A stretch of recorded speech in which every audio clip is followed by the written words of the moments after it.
Hello and welcome to the webinar today, which is based on the lessons learned from the 2020 Worldwide External Quality Assessment Scheme for molecular testing of BRCA genes and other HRR gene variants in both ovarian and prostate cancer. I'm Sandi, Director of GenQA, and I'm joined today by my colleague Simon Patton, who's Managing Director of EMQN. Next slide, please. We have a couple of housekeeping issues to share with you. So first of all, due to the large number of people on the call today, your microphone will be automatically muted to avoid the background noise. Also, as you've been notified, the webinar will be recorded and we aim to make this available within the next week or so for you to be able to access after the webinar, the live webinar.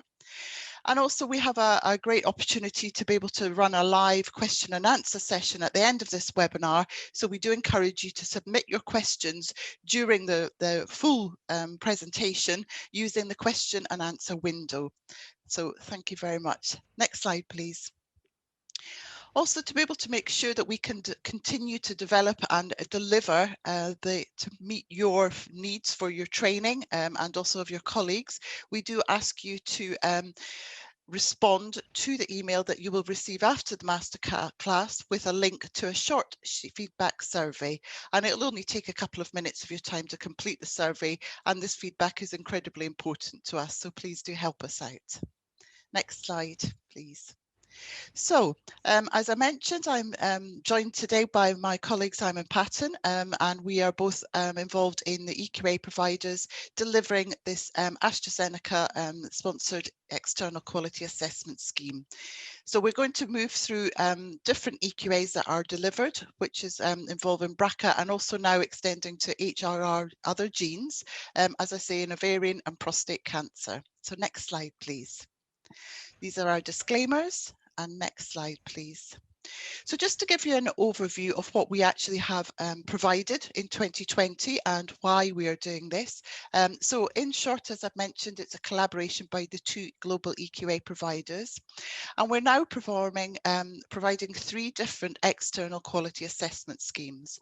So the first 2 are the Germline and Somatic BRCA testing in the setting of ovarian cancer. And it's now been 5 EQA runs that we have provided over the last 5 years. And for 2020, we introduced our first pilot EQA for somatic testing of HRR genes in prostate cancer. And this was supported by an unrestricted access by AstraZeneca's educational grant, which meant that laboratories could participate free of charge. The format of each of the EQA includes 3 EQA samples being distributed with corresponding clinical cases, because we do want to look at the interpretation of the results in the context of particular clinical scenarios. And really, we want to ask the labs to test and report using the routine protocols. We don't want any laboratory changing what they do just to pass the EQA. We actually want to give you an assessment of your true clinical service. The participation in these EQAs, as you'll see shortly, has increased dramatically over the years, particularly the last 5 years for our germline and somatic testing. So we now have a large team of assessors, 36 from 14 different countries. And what's very important is, although we have this widespread and variety of assessors, we all mark to harmonized marking criteria. So we have that standardized across the 2 EQAs and also across the 3 schemes that we provide. Next slide, please. So why participate in EQA? Well, the principles are that we can assess your clinical service because we send the same material for testing to all participant labs. So everyone starts with the same material and then we can benchmark results from going forward. The results are returned to a coordinated centre for assessment. And as I said, that is because we can then standardise and make sure we have similar assessing going forward. And really, as I mentioned, we want to treat the sample in the same way as a patient sample. So routine procedures and the people who normally do the testing and reporting. The EQA results are compared to determine the accuracy of the testing performed by that laboratory. So the benefit of this and the advantages is it provides an external measure of the quality of the service to any of your service users. And it also provides continuous education and training. We can put some challenging samples into the EQA runs just to test and raise awareness of perhaps limitations of particular testing methods, etc. Performance of laboratories is regularly monitored, and regulators and other key stakeholders take note of EQA performance, and if required can suspend testing activity if a laboratory is performing poorly on a number of occasions and patients are put at risk. Next slide, please. So I'm now going to pass over to Simon, who's going to cover the lessons learnt from the Germline BRCA testing EQA in 2020. Thank you very much indeed, Sandy, and good afternoon to you all. So a quick slide just to give you a sort of feel or flavour for the participant spread globally across the scheme. And you can see this year we had a small small decrease in the number of participants. So we had about 6% decrease in participation this year, but still just under 300 laboratories from 53 different countries. I guess interestingly enough, there was a 50% reduction in Australia and a smaller but as equally significant reduction in South America. We don't know why these numbers are so discordant to previous years, but nevertheless, it's an interesting fact in terms of numbers of participations. Next slide, please. So just one slide really about the setup of the EQA scheme. So as Sandy said previously, we distributed 3 clinical samples. So in this case, for this scheme, they were genomic DNA samples, which we extracted from EMQN BRCA lymphoblastoid cell lines that we have in-house in Manchester. We obviously had specific variants with known results from our perspective. And importantly here, we independently validated them using 2 different laboratories using NGS, but we also included copy number variation analysis prior to the distribution of those samples to laboratories. So you can see that one strategy used was an LDT, the other was a commercial kit. Both were on Illumina MiSeqs, but each independent validation used a slightly different strategy for copy number analysis. So laboratory 1 used an MLPA kit, commonly available from MRC Holland, whilst the other laboratory used a in-house analysis software package from the provider of the commercial kit. Next slide, please. So case 1, and in fact, actually all cases were the same clinical type of clinical scenario. So in this case, you have a female patient who has a confirmed diagnosis of serous ovarian cancer. She has shown response to a platinum-based chemotherapy, but is now being considered for PARP inhibitor maintenance therapy. So the rationale for this case was maintenance therapy after a response to a first-line treatment with platinum. So the most important thing here is they have not relapsed. So the question we're asking is a pathogenic variant present in the germline DNA of this patient. Next slide, please. So case 1 was in fact a wild type sample. So we weren't expecting laboratories to detect any pathogenic variants in BRCA1 or BRCA2. Very pleasing to see there were no critical genotyping errors in this case, which is great. There was one critical interpretation error, so 0.4% of the laboratories participating. And in this case, the laboratory classified a benign variant as a variant of unknown significance, or uncertain significance, should I say, a class 3 variant. There was, I think, of more note, there was a significant subset of laboratories, so 28% of laboratories received deductions in this case because they had not tested for large genomic rearrangements, or they didn't suggest further testing in this case itself. Now, these types of rearrangements or copy number changes are present in the germline case quite significantly, up to about 28% of the time. So even though even in the context of laboratories not mentioning, giving a limit of making a note of a limitation of a testing strategy that didn't include CMVs, we actually think it's essential that laboratories do test for these types of changes in the germline setting. So laboratories were deducted marks if they didn't mention it or didn't suggest further testing in this case. Next slide, please. So case 2, again, was the same clinical rationale. And the question we asked was whether a pathogenic variant was present in the germline setting. Next slide, please.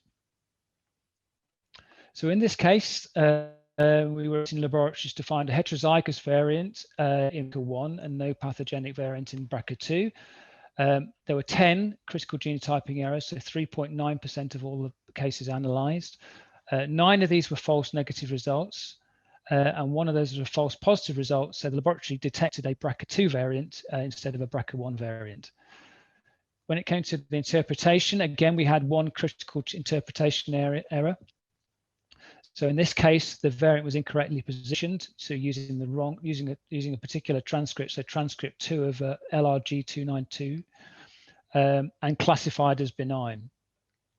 So the variant has been classified as likely pathogenic, class 4, according to the ACMG guidelines, and we are using the ACMG guidelines for most of our EQA schemes. So no deduction was given if the variant was classified as class 5 because there's no clinical impact to the patient. A further 38 laboratories, so 15% of those laboratories producing a result for this case, also received a deduction of half a mark because they didn't indicate pathogenicity of the variant detected or incorrectly indicated the pathogenicity of the variant detected. So in most cases, they were reporting the variant as a VUS. And another point to note, really, as we were expecting that laboratories to give a recommendation that somatic testing should have been given in this context. Next slide, please. So case 3, again, a similar referral to the other 2 cases. So a lady who has serous ovarian cancer, which has been confirmed by biopsy. She's had surgery and platinum therapy. And the tumour has been found to be platinum sensitive, and she's now being considered for maintenance of therapy using PARP inhibitors. Next slide, please. So in this case, we were looking for a variant in BRCA2, so no pathogenic variant detected in BRCA1. So in this case, a small deletion of 2 base pairs. There were 4 critical genotyping errors, so 1.6% of the cases analysed. 2 were false negative results and 2 were false positive results. The slide actually is misleading here, but in the 2 false positive results, the first one was the laboratory detecting a BRCA1 variant, and you can see they detected a 2 base pair deletion. And in the second case, the laboratory actually did pick up the BRCA2 variant, but reported the results based on a different variant from a different case. In interpretation, there were 2 critical interpretation errors, and in both these cases, the laboratory actually mixed up the patient identifiers and the analytical result. So in these 2 cases, they gave the wrong result for the wrong patient. Next slide, please. So in summary for the scheme, we had a smaller number of registrations this year compared to previous years, so 6% drop. We had 14 laboratories that withdrew from the scheme and a further 28 laboratories that didn't submit results. So the laboratories that didn't submit results will be classified as poor performance because we need to understand and know that laboratories are not submitting scheme results, in which case they would be down as a withdrawal rather than as a non-submission. That left 254 laboratories providing results to this year's EQA scheme. 2 of those also provided insufficient information for us to assess the reports. So looking at analytical performance, the trend across the scheme, there were 14 critical genotyping errors made this year from 14 different laboratories. So that's 5.5% of the participating laboratories, which is a significant improvement on previous years. So last year we had a 10.6% rate of analytical failure in the 2019 scheme. So in reporting performance, again, we had 4 critical errors across all 3 cases reported by 4 laboratories, so 1.5% of participating laboratories. Next slide, please. So when we look at the scoring for the different cases, you can see that the scoring reflects the variation in the different scenarios. So case 1, don't forget, was the wild type sample. Cases 2 and 3 were the samples containing clinically relevant variants. Case 2 was the one which had the most problems for laboratories in terms of genotyping and interpretation, and this is clearly reflected in the scores. And like we always see, the genotyping scores and the clerical accuracy scores tend to be the most consistent, with the interpretation more subjective depending on clinical context and laboratory setting, both nationally and in terms of diagnostic setting as well. So next slide, please. So looking at performance trends across the last 4 years, you can see that in this scheme, the enrolment has increased year on year. So, and this year we've got slightly less laboratories participating than 2019, but still significant numbers. And again, as in all years, you do see a small number of laboratories dropping out, and that's reflected in the results submitted. When we look at the scores, the mean scores for the different categories across the year, I think the clear thing here is that we do see an improvement in performance of laboratories over the last 4 years. This is also replicated in the critical error rate. So you can see the error rate is dropping down over the years, and the mean score, particularly in genotyping, is increasing year on year. I think this is great to see. It's a good reflection of how well laboratories are starting to do this type of testing, and also I guess emphasizes the importance of doing the EQA. We're starting to see significant improvements in performance. Clerical accuracy over the years has stayed pretty much constant because it's always been pretty good, whereas interpretation fluctuates year on year, primarily, as I said before, due to clinical context, the type of cases we're asking, the complexities of the cases we're asking, but also the national setting and the influence, if you like, of licensing on the uptake of laboratory testing as well over time. Okay, I think that's all there is for, next slide please, for the Germline scheme. I'm going to hand you over to Sandi now to give you an overview of the ovarian cancer scheme, the Somatic scheme. Thanks, Simon. Okay, next slide, please. So we have participation in the Somatic EQA from the same 53 countries as in the Germline EQA, but we actually saw an increase in participation in 2020. So there was an increase in 12%, which is very nice to see. And again, very different from what we're seeing with the Germline participation. We are very happy with the Somatic EQA performance participation increasing. Next slide, please. I think that it's slightly more challenging to deliver an EQA for the somatic setting rather than germline. There's a couple of issues that we need to make sure that we address so we can maximise participation across labs despite the different format of testing or what the service they provide. So for example, obtaining high quality DNA from tissue samples is one of the main challenges testing laboratories have to face. So what we do is we provide FFPE material rather than extracted DNA because we believe that that is still a very important part of the process that should be assessed. We expect both BRCA1 and BRCA2 to be tested, and we also do track failure rates of any laboratories who come back to us to say they've not been able to obtain a reportable result, because again that may be an issue with DNA extraction or any other protocols in the lab, and that's something that we can help and support. We also have a range of laboratories testing, whether they're a germline genomic testing lab or based within pathology or cellular pathology.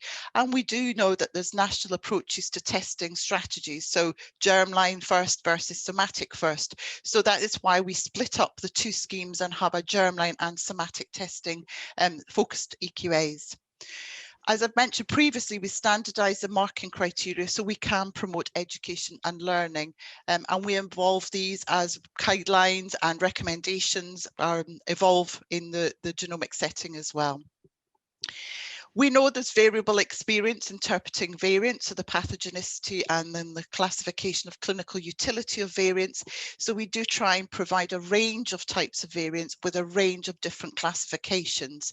And just to note, the current joint EMQN and GenQA GTAC scheme is open for participation for BRCA1, BRCA2 variant classification, and anyone can participate in that EQA as it's sponsored by an AstraZeneca educational grant. So please do get in touch, and we have a follow-up variant webinar on the 30th of June.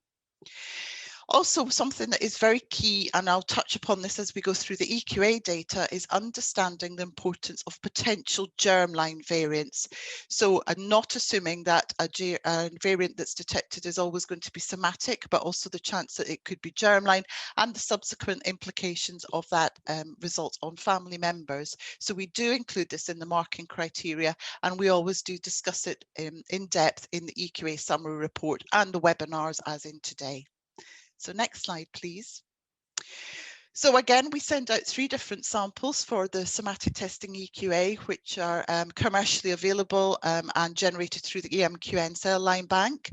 As I said, we look for specific variants of known results so we can challenge the labs or look at different variant types of classification.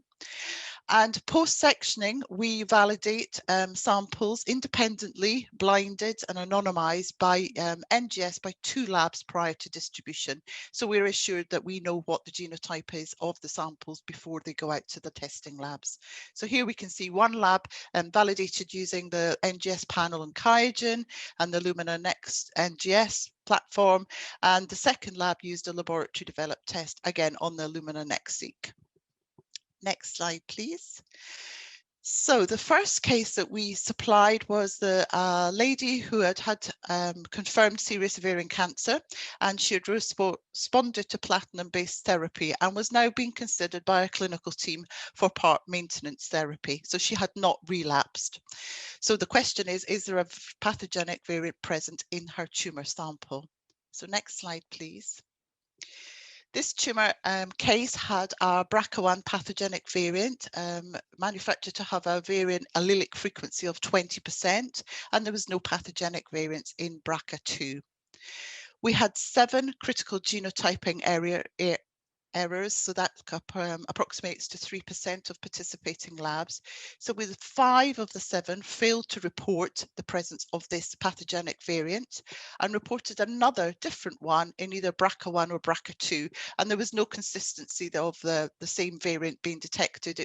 They were all different from each other.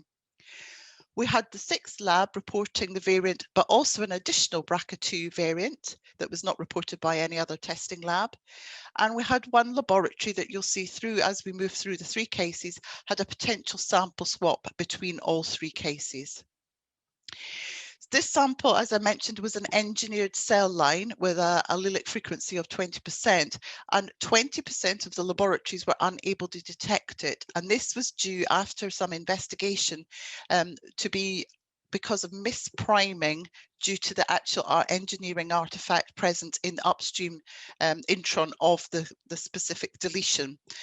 Because this is an artifact of the EQA itself, these laboratories were not penalised for missing the variant. So they were not the laboratories that were stated and classed as a critical genotyping error. There was no critical interpretation errors, but there was 2 recurring themes where deductions were made.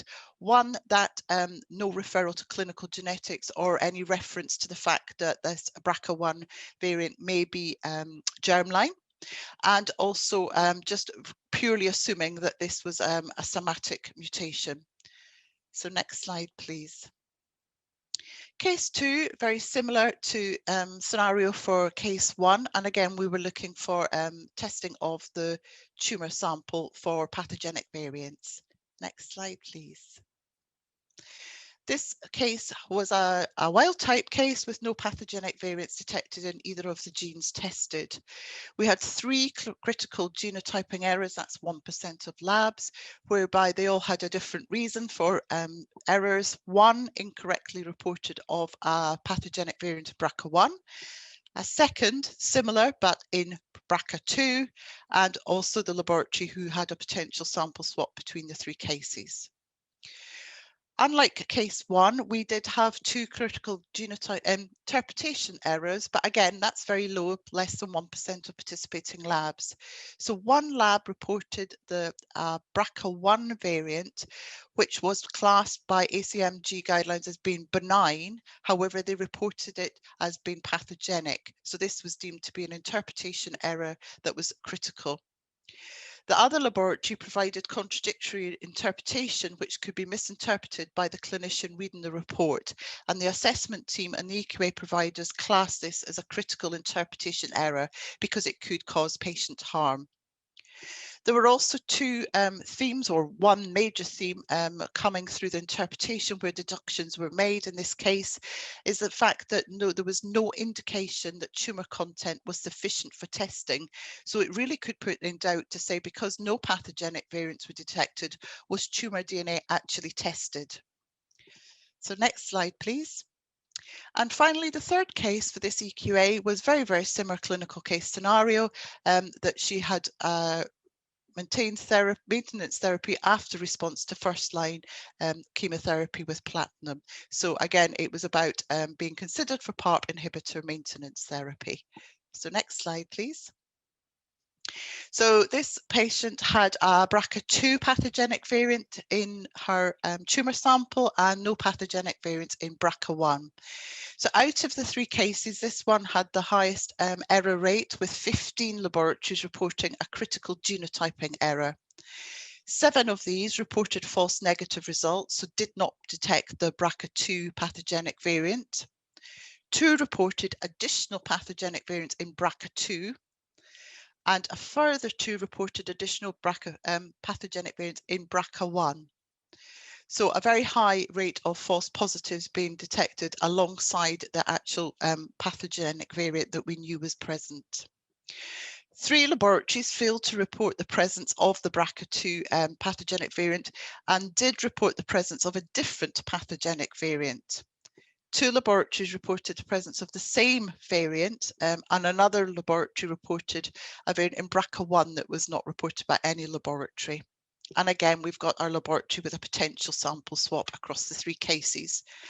And very positively, there was no critical interpretation errors, but the same issue was deducted or commented upon as in case 1, whereby there was no referral or indication that this mutation may be, or variant may be, germline. Next slide, please. So as with the data Simon presented, we had a large number of registrations, a handful of withdrawals, but also 27 laboratories that did not submit results. And really these will be classed as poor performing labs due to non-submission, because we do want to track why laboratories do not participate, and whether or not there's an issue with the testing in the lab or with the EQA material. So for analytical performance, we had 6% receiving critical and genotyping errors, which actually was 17 laboratories. So still quite a few labs there with incorrect genotyping results being submitted. 9 reported 1 critical error, 5 reported 2, and 3 reported 3. And that includes the lab with the potential sample swap incident. So I think we can see here that there's a concern for laboratories where multiple genotyping errors are being reported. However, saying that, the error rate for genotyping was lower than in previous EQA rounds, where it was at 8%, so slightly lower. But the number of labs is probably about the same because our number of participating labs went up. Reporting performance, we only had 2 laboratories with critical interpretation errors, so I think that's a very, very positive step going forward. Next slide, please. So again, as the same reflection can be made on the germline testing with Somatic, you can see here that it's always the interpretation category that has more deductions than genotyping and clerical accuracy. And again, depending on how challenging the case is or what the genotype results are, that interpretation performance can vary depending on the case. Next slide, please. So this gives a summary of the performance trending from back in 2017 over the last few years. Again, the same with the germline, we can see that there's an increase in registrations, and again with the results returned, which is great news. Again, we can see a trend upwards across the 3 categories of improvement for the mean performance scores. And I think it's great to see here that you can see genotyping improving as well as the interpretation. And also I would just say the genotyping and an analytical critical error performance levels does look like a steady state, but I think there's been huge increase and improvement since the 2017 scheme that you can see on the graph on the right hand side. So I think there's still work to do, but it is much, much lower than it has been in previous years. So next slide, please. So I'm now going back to Simon, who is going to give us a summary of our new pilot EQA that was run for the first time in 2020.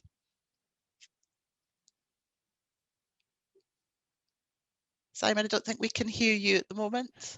Sorry about that. So yes, the next few slides are really about the pilot EQA scheme we ran for prostate cancer, so HRR gene testing in prostate cancer. So as you can see, this is a pilot scheme, so it's quite restricted in availability to laboratories. We had a limitation of about 35 labs, 33 participants this year from 16 different countries. Next slide, please. So this is a new scheme, as we've just discussed, but again, the format is very similar to the other schemes, in particular the Somatic scheme for ovarian cancer. So 3 artificial FFPE samples, again manufactured by a commercial provider using our in-house cell lines. We selected variants from specific genes, HRR genes, so in this case BRCA1, BRCA2, ATM and CDK12, where we had known results. And in the design of this EQA scheme, so although we selected different variants and we validated these different variants up front, during the implementation and delivery of the scheme, the licensing from the European Medicines Agency changed. And so the licensing came through for castration-resistant metastatic prostate cancer with pathogenic variants in only BRCA1 and BRCA2. And therefore, throughout this scheme, whilst we had designed the scheme around those four different genes, we only assessed the results for the genes of interest, which are BRCA1 or 2 relating to the licensing. Post-sectioning, all the samples were again independently validated by NGS, but in this case, we used 3 different laboratories. So you can see that the strategies used, there were 2 LDTs used, one on an ion torrent platform and one on an Illuma platform, and a further test, commercial test on an Illuma platform. But in all cases, we covered all 4 genes of interest and more genes if necessary. Next slide, please. And I thought it's really interesting to display the testing strategies used by the laboratories in the EQA. The data is obviously small, but it's interesting to look at this distribution of the strategies. So about 2/3 laboratories use a multiple HRR gene strategy, so with a minimum of 9 genes, and some laboratories using up to just over 500, testing up to just over 500 different genes. A further 1/3 of laboratories just tested BRCA1 and BRCA2 only, and 1 laboratory tested BRCA1 and 2 in combination with ATM. So I think it'll be interesting to see how that strategy changes over the coming years. Next slide, please. So looking at the clinical case scenario, so here we have a male who's been diagnosed with castration-resistant prostate cancer, so metastatic cancer stage 4. He's progressed on hormone treatment and has now been considered for PARP inhibitor therapy. So the rationale for the case was obviously progression after first-line hormone treatment, and the use of PARP inhibitors has been considered. Next slide, please. So in this case, we were expecting laboratories to detect a BRCA2 variant and no pathogenic variant in BRCA1. We had 1 critical genotyping error, so representing 3.1% of the laboratories analyzing this sample. In this case, it was a false negative result. Further, 2 laboratories received deductions for major nomenclature errors, so the way they actually determined the position of the variant. So both incorrectly reported the position of the variant using a problem we commonly see, if you like, and it's primarily incorporated in different bioinformatics pipelines. But essentially, how you actually call the variant depends on what variant you actually see in the end result. So in this case, you really should be calling from the 3' position to describe the variant. And many pipelines now call from the 5' end, which causes difficulty with the interpretation itself. Looking at the interpretation of the reports, the data, there were no critical errors, interpretation errors made in this report, which is great to see. Next slide, please. So for case 2, again, a very similar clinical scenario, and the male was being considered for PARP inhibitor therapy. And again, we were looking to see whether we could detect a pathogenic variant in this sample. Next slide, please.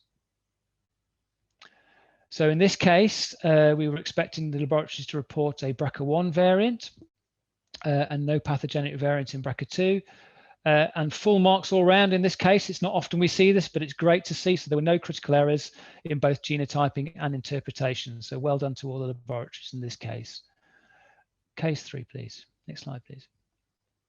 So case 3, again, very similar referral, in fact, an identical referral. So progression after first-line hormone treatment, and query whether the use of PARP inhibitor therapy is being considered.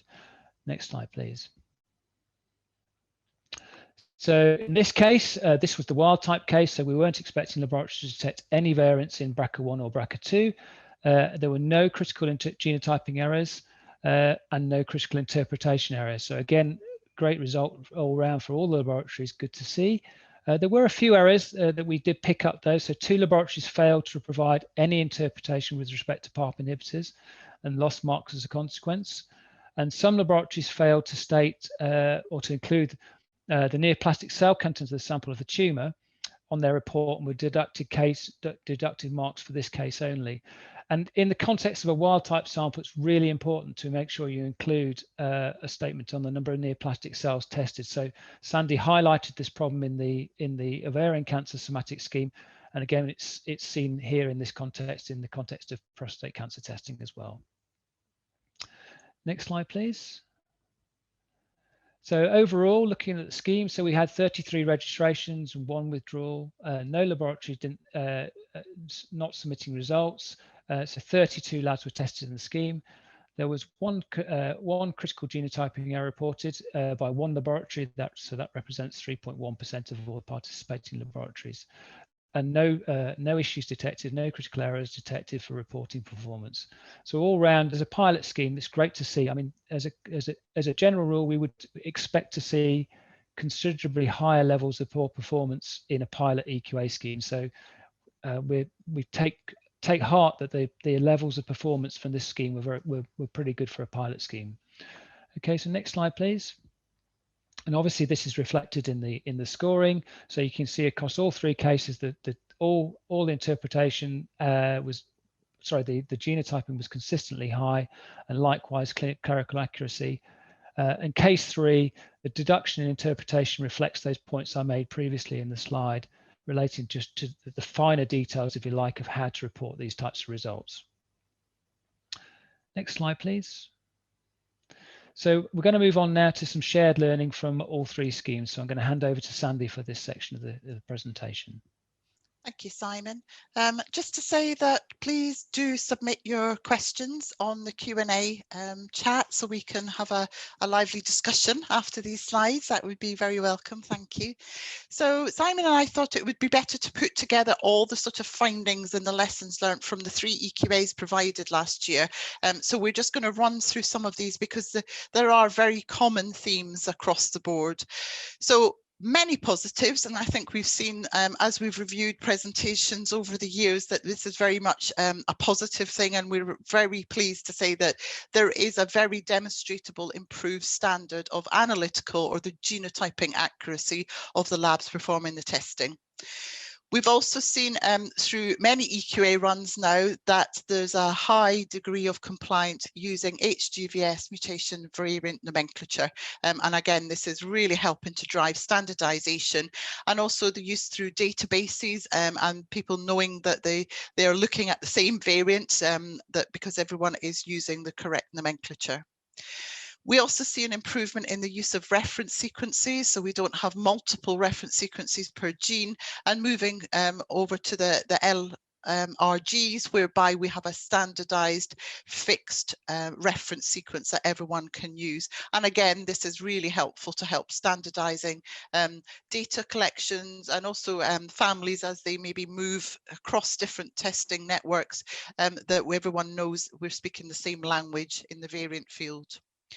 We've also seen a huge improvement in reporting format. We've seen more concise reports, down to 1 or 2 page reports, despite NGS and many, many more gene targets being performed. So I think that's a real plus.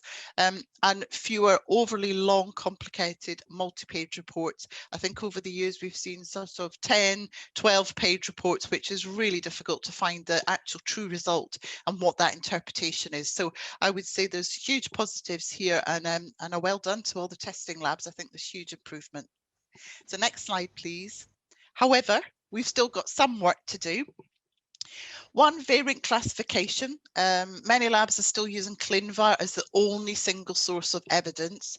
Now, ACMG and other appropriate guidelines, such as the ANPASCO CAP Somatic guidelines and Enigma, really should be used, particularly when you have these guidelines that are related to particular genes, for example, Enigma and your BRCA1, BRCA2. Again, I would direct you to the variant classification EQA that's currently open, if this is something that you feel you want to be educated and participate in.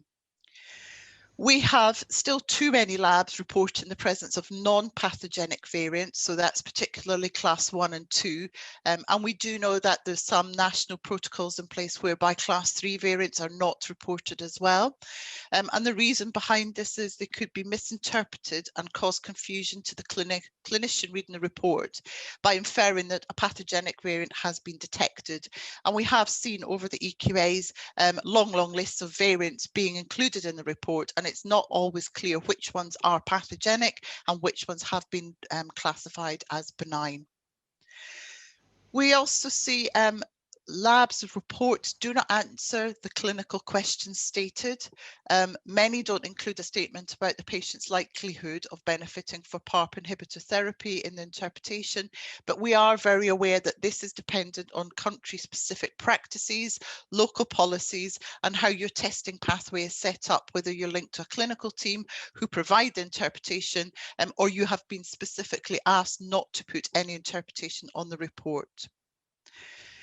Also, when clinically relevant variants are not found in a germline sample, it's really important to recommend that further testing should be offered to determine if a somatic variant is present in the tumour. And next slide, please. A few more where we still need to work on. The BRCA1 or BRCA2 pathogenic variant detected in a tumour sample is quite likely to be germline in origin, so the flip side of the previous point. So it's good practice to refer such patients to clinical genetics or genetic counselling for further investigation. And it's important the assessment team are very strong feelings on this to comment within the clinical report of the potential impact of such a pathogenic variant on the family of the patient. Also, there's an increase in labs providing better details and methods, but still many are failing to provide sufficient detail of the testing methods used and the scope and limitations. So just to write NGS or sequencing is really not helpful, and there needs to be expanded and more details provided. And there are current best practice guidelines available for guidance on what should be included in the reports. The one sad face is copy number variation analysis is essential in the germline setting. Now, Simon mentioned this at the beginning of the presentation, and this is something that we continually see to be an issue and a limitation of the testing performed by the participating labs.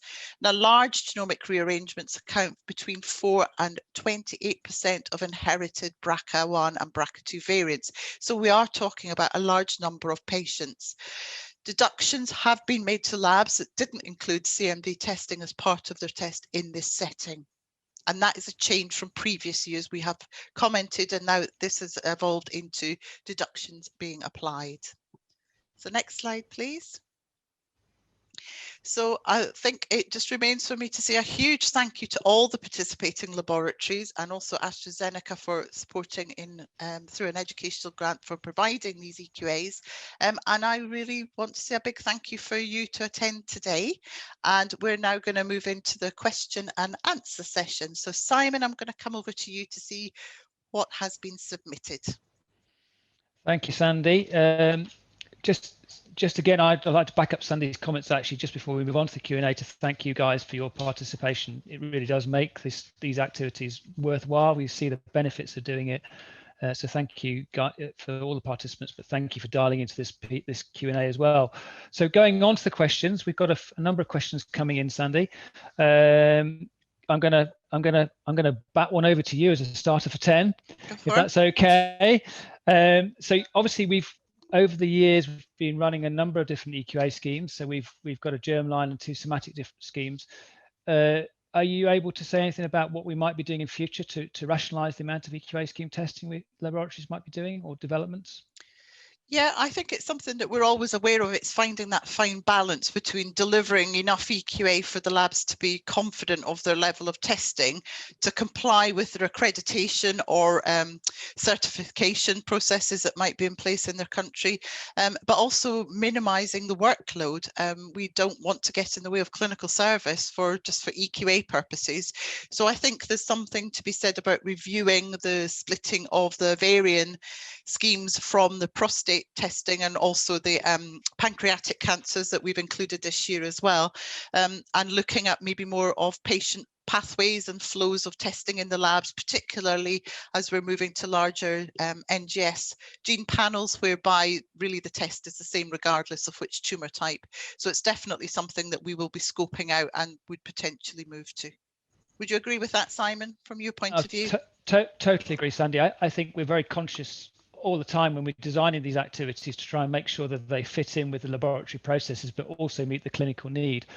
And I think, you know, as evidenced this year by the change in strategy in terms of our prostate scheme relating to the licensing change, you know, we're also quite flexible in terms of trying to meet those needs as and when those types of activities change, or the licensing or the regulations change.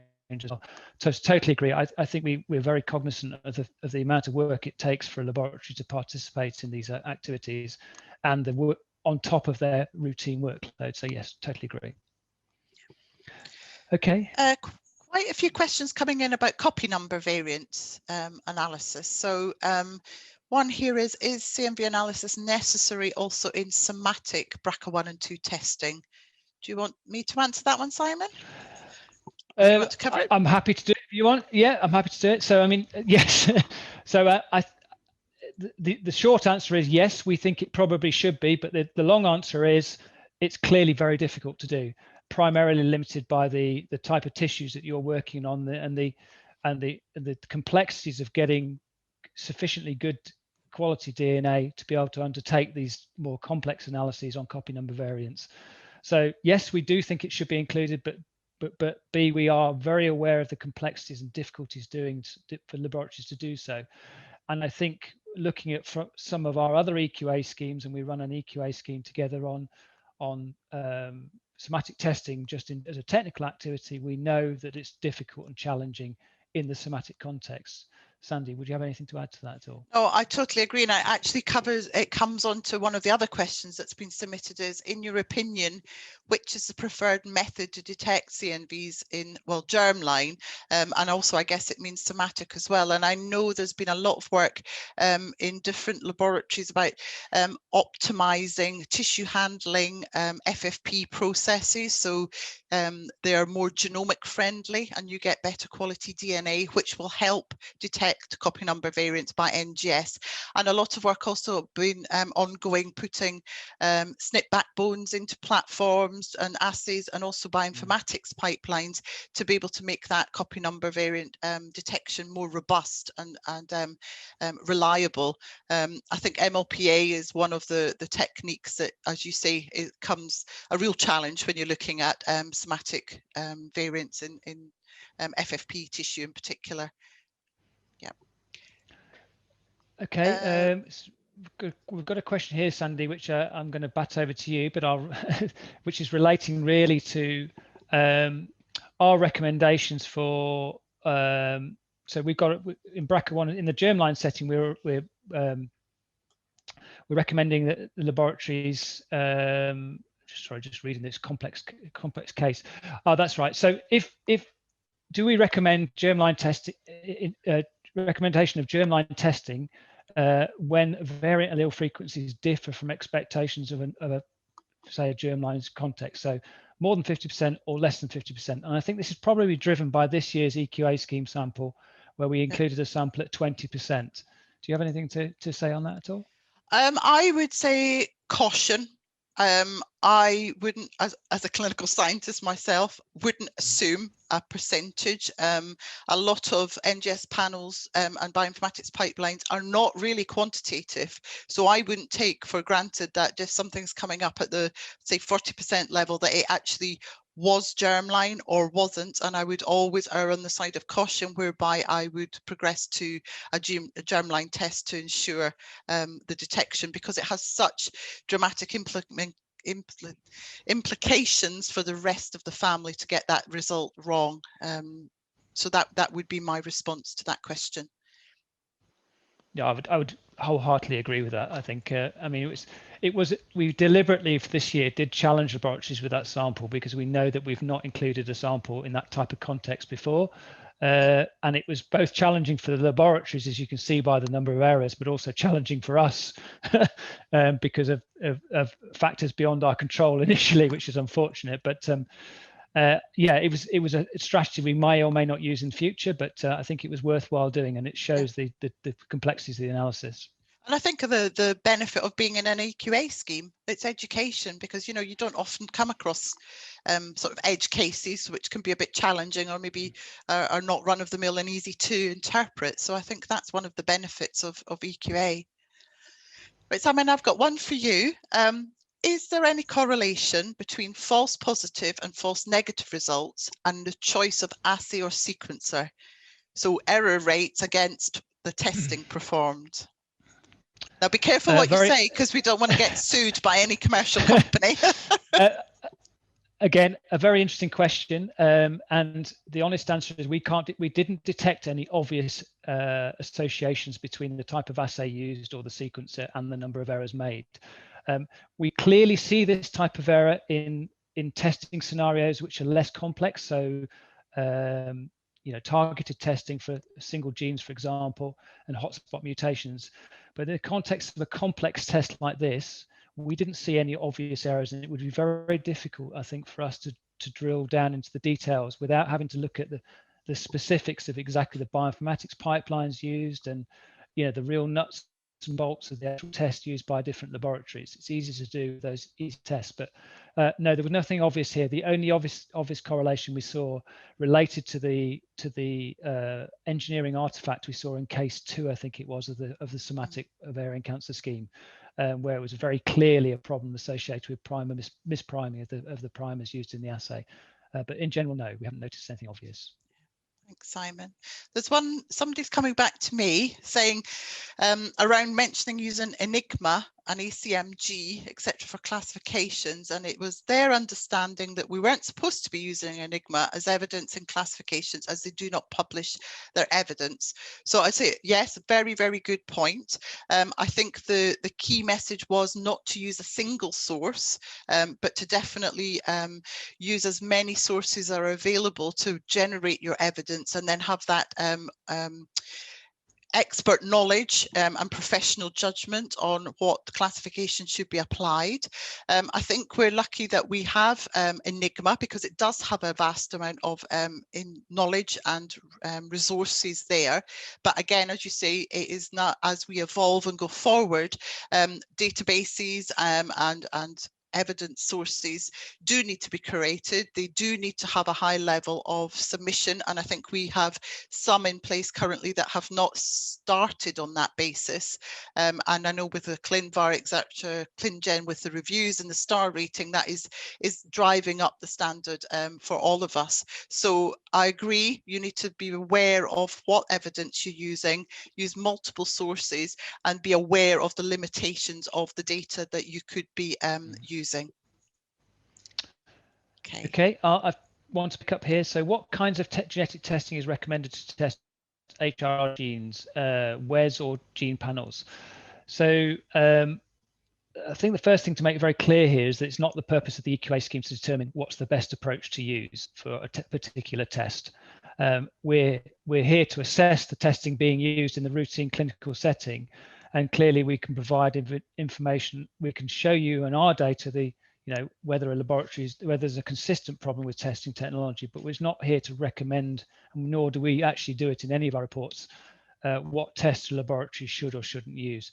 And obviously there are many things that dictate how you would do a test, be it whether your laboratory setup, the type of technology you already have established, the cost of the testing process, your expertise, both scientific and technical, et cetera, et cetera, et cetera. And bioinformatics as well now, Simon. And that's becoming a huge element.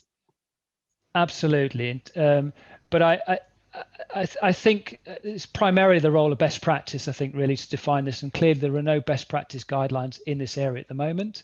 But as time progresses and the testing evolves, I think you'll start to see, in general, the strategies are based around some sort of NGS type testing, and hopefully, as we move forward, some sort of copy number testing as well for those variants of which are more tricky to pick up, particularly in the somatic type setting. Sandi, what would you say? Yeah, totally agree. And it depends, as Simon says, the expertise in your lab, what equipment you have there, your workflows, your pathways. I think it also will depend as well on tumor type, whether or not, as well as HRR testing, you've got gene testing, you've got other potential fusions or other intronic variants that you know about that should be tested for as well. So that obviously impacts on what type of strategy. Also the testing volume coming through. If you only have a couple of samples coming through every now and again, it would probably be more cost effective to run a small gene panel more frequently rather than just putting a few through on your WES system. But again, huge variables, and it's up to the lab themselves to determine what's best for them. Yeah, and I think in the context of the EQA, what we're really doing is we're assessing what you did. We want you to use your routine procedures, and obviously the assumption is that you validated or verified those types of tests previously, and we're looking at how you've done that testing. And we're not really per se interested in the strategy, because everybody used different strategies in this case, but more about what you get, what the clinical result is, and the implications of that result for the patient. So Simon, we've got a couple of questions coming in about variants in particular. Querying class 2 variants should not be reported in the report. So I would very strongly say definitely not. The laboratory should have a record and the evidence for that classification retained, but I do not see any clinical value of having likely benign variants stated on a clinical report. Would you agree with that, Simon? Oh, wholeheartedly agree with you, Sandi, on that. I think there might be more of a subjective answer relating to class 3 variants about the relevance of reporting those on a report. But for class 1 and 2, absolutely, I see no relevance of reporting those clinically. And then the other one that sort of links on from that question was about some VUSs of BRCA1 and BRCA2 undergo reclassification. So what is the best source or sources to look at for that information? So again, I would point you in the direction of our variant classification masterclass that's coming up on the 30th of June. But it is best practice, or good practice, I should say, to actually reclassify any variant before you actually act upon it. So whether or not it's been referred from a different laboratory, whether it's a patient who has previously been tested, a laboratory would review and do some more classification evidence review before anything is acted upon. There's many work streams in place to try and make the notification of reclassification of variants easier and more streamlined. I think we're still a long way off from doing that, so I think it is the laboratory's own responsibility just to double check that classification before it's acted upon. Yeah, I'd back it up, and I'd also say, I mean, I would encourage all laboratories, if you haven't already registered for that activity, to try and join into it.